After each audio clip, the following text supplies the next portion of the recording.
முகப்பருக்களுக்கான முழுமையான சிகிச்சைகள் என்னன்றதை இந்த வீடியோவில் பார்க்க போகிறோம். முகப்பருவுக்கு உரிய நேரத்தில் முறையான சிகிச்சை எடுக்க வேண்டியது முக்கியமான விடயம். ஏனென்றால் இந்த முகப்பரு அதிகரித்து கொண்டு போய் ஒரு கட்டத்தில் இது நிரந்தரமான தழும்புகளை விட்டு செல்லக்கூடியது. முகப்பருவுக்கான சிகிச்சையை பொறுத்தவரையும் ஒரே மாதிரியான சிகிச்சை முறை எல்லோருக்கும் பலனளிக்கும் என்றதில்லை. ஒவ்வொருவருக்கும் முகப்பரு வர்றதுக்கான காரணம் முகப்பருவின் சிவியரிட்டி, கடுமைத்தன்மை ஆகியவற்றை கருத்தில் கொண்டு சரியான முறையில் சிகிச்சை அளிக்கிறது தான் அந்த சிகிச்சையின் வெற்றி தங்கி இருக்குது.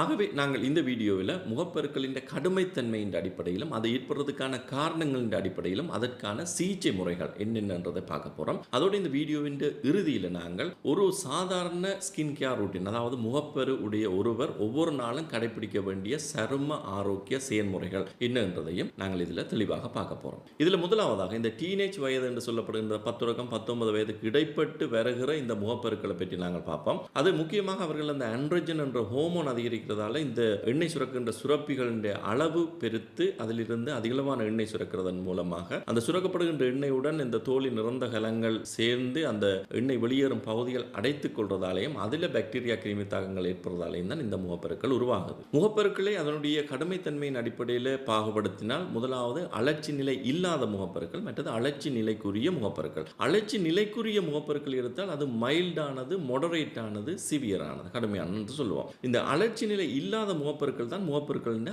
ஆரம்ப நிலை. இதில் ஒயிட் ஹெட்ஸ், பிளாக் ஹெட்ஸ் என்று சொல்லுவோம்.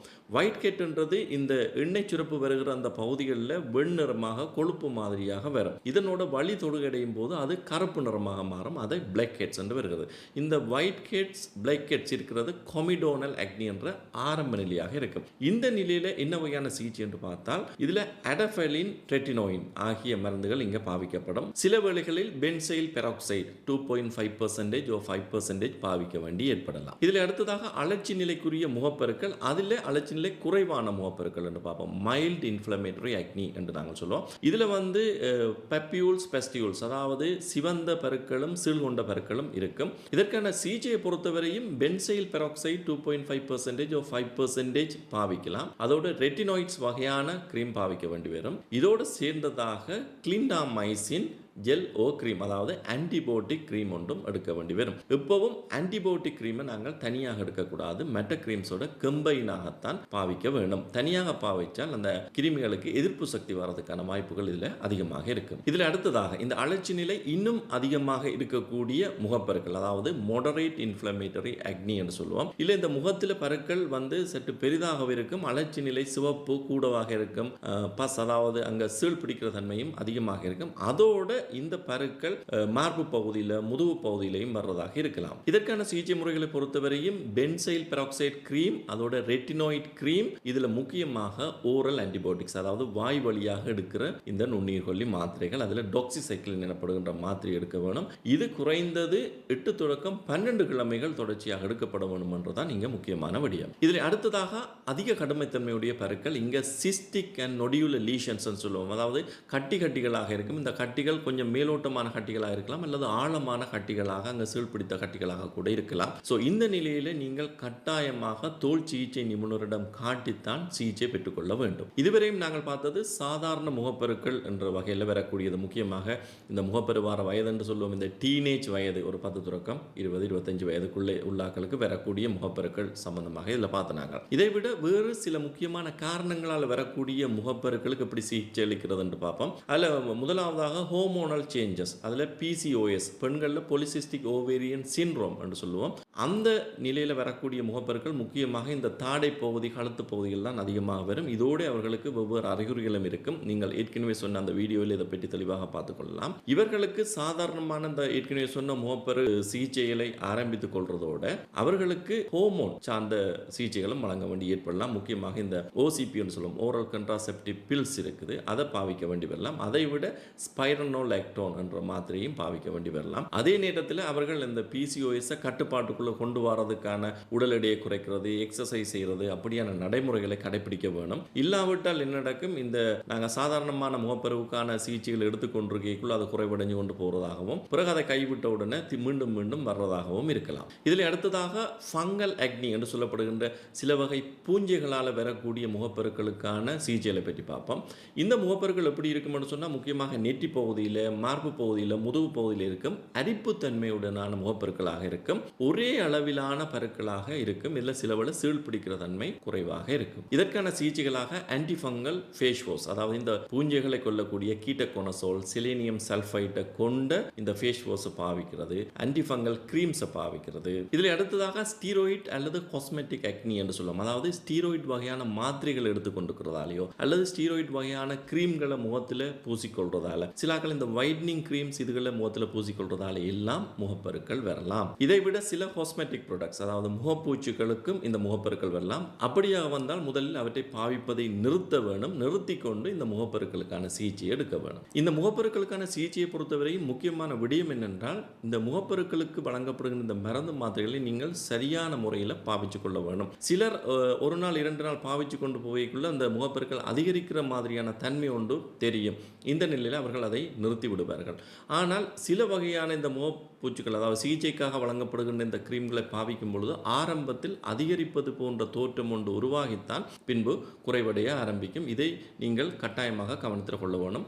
அதே நேரம் இந்த முகப்பருவுக்கான சிகிச்சைகள் உடனடியாக முகப்பருவை கட்டுப்பாட்டில் கொண்டு வராது. இதற்கு குறிப்பிட்ட காலங்கள் எடுக்கும். குறைந்தது 2 தொடக்கம் 3 மாதங்கள் எடுக்கும். இந்த காலப்பகுதி வரை வைத்தியர் எப்படியாக இந்த மருந்து மாத்திரைகளை பாவிக்க சொல்கிறாரோ அதே மாதிரி நீங்கள் பாவிக்க வேணும். அதே நேரம் நீங்கள் வைத்தியர் பரிந்துரைத்த அந்த மருந்து மாத்திரைகள், கிரீம்கள் எடுத்துக்கொண்டிருக்கக்குள்ள உங்களுக்கு அலர்ஜி தன்மை, ஒவ்வாமை ஏற்பட்டால் நீங்கள் உடனடியாகவே வைத்தியரிடம் காட்ட வேண்டும். முகப்பரு உடையவர்கள் பொதுவாக செய்கிற விடயங்களும் தவிர்க்க வேண்டிய விடயங்களும் என்னென்று பார்த்தோம்னு சொன்னால், ஒன்று அடிக்கடி முகத்தை கழுவுறது.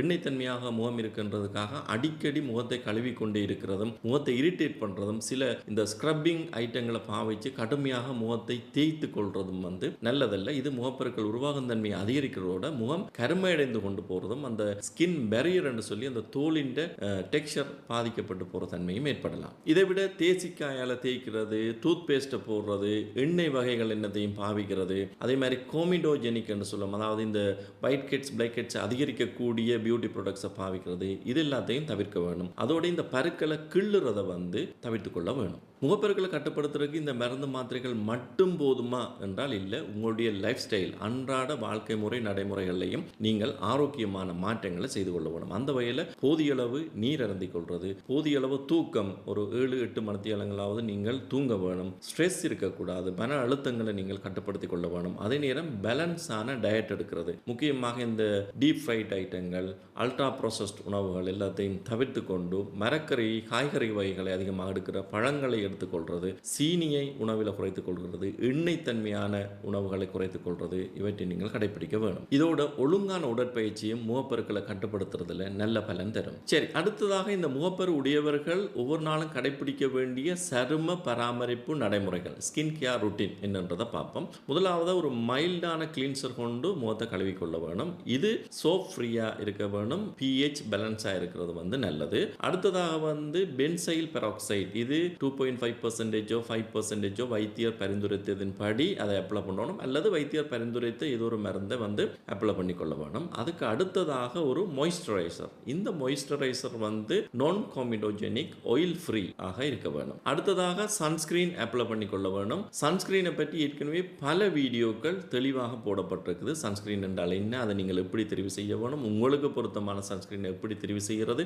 சிறந்த சன்ஸ்கிரீன் என்றால் எது என்ற விஷயங்கள் எல்லாம் ஏற்கனவே பல வீடியோக்களாக பதிவேற்றம் செய்யப்பட்டிருக்குது. பார்க்காதாக்கள் பார்க்கலாம். இங்க நீங்கள் பாவிக்கிற சன்ஸ்கிரீன் SPF 30+ அல்லது 50+ ஆக இருக்கிறது நல்ல. PA வேல்யூ 3+ விட அதிகமாக இருக்கிறது பொருத்தமானது. முகப்பரு உடையவர்களுக்கு இந்த சன்ஸ்கிரீனும் ஆயில் ஃப்ரீயாகவும் நான் கோமிடோஜெனிக்காகவும் இருக்க வேண்டும். இரவு வேளையில் நீங்கள் செய்து கொள்ள வேண்டியது, முகத்தை மைல்டான கிளீன்சர் கொண்டு கழுவிக்கொள்ள வேணும். முகம் உலர்ந்த பிறகு ரெட்டினாய்ட் கிரீம் அப்ளை பண்ண வேணும். இது பரவுக்கு மேலே மட்டுமில்லை, நீங்கள் முகத்தில் முழுமையாக வைத்தியர் சொல்றது மாதிரி நீங்கள் அப்ளை பண்ணிக்கொள்ள வேணும். அதற்கு பிறகு ஒரு மாய்ஸ்சரைசர் பாவிச்சு கொள்ள வேணும். முகப்பருக்களை பொறுத்தவரையும் அவை உருவாகின்ற காரணங்களின் அடிப்படையில் சில முழுமையாக குணப்படுத்தப்படக்கூடியவை, சிலது கட்டுப்பாட்டில் வைத்திருக்கப்படக்கூடியவை. இந்த முகப்பரு ஏற்படுத்தக்கூடிய நீண்டகால பாதிப்புகள், அதாவது ஸ்கார், தழும்புகள் உருவாகிறதை கவனத்தில் கொண்டு நாங்கள் இந்த முகப்பருக்களுக்கு ஆரம்ப நிலையிலேயே சிகிச்சை எடுக்க வேண்டியது முக்கியமானது. இங்கு சொல்லப்பட்ட விடயங்கள் எல்லாம் ஒரு முகப்பருவுக்கான சிகிச்சை முறை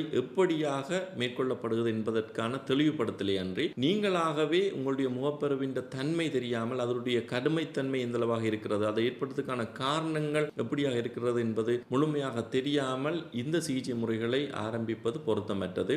சிலவிட உங்களுக்கு பலன் அளிக்காமலும் போகலாம். ஆகவே நீங்கள் ஒரு வைத்தியர்கிட்ட ஆலோசனையோடு இந்த முகப்பருக்களுக்கான சிகிச்சையை எடுத்து அதோட உங்களுடைய லைஃப் ஸ்டைல் சேஞ்சஸ், ஆரோக்கிய நடைமுறைகளை நீங்கள் கடைபிடித்துக் கொள்வதன் மூலமாக உங்களுடைய முகப்பருக்களை நீங்கள் இல்லாமல் செய்யலாம் அல்லது கட்டுப்பாட்டில் வைத்துக் கொள்ளலாம். முகப்பருக்கள் சம்பந்தமான வேறு ஏதும் சந்தேகங்கள், கேள்விகள் உங்களுக்கு இருந்தால் இங்கே கொமெண்ட் பகுதியில் குறிப்பிடுங்கள். அடுத்தடுத்த வீடியோக்களை தயாரிக்கும் பொழுது அந்த விடயங்கள் கவனத்தில் கொள்ளப்படும். மீண்டும் மற்றொரு உங்களுடைய ஆரோக்கியம் சம்பந்தமான வீடியோவில் உங்களை நான் சந்திக்கிறேன். நன்றி.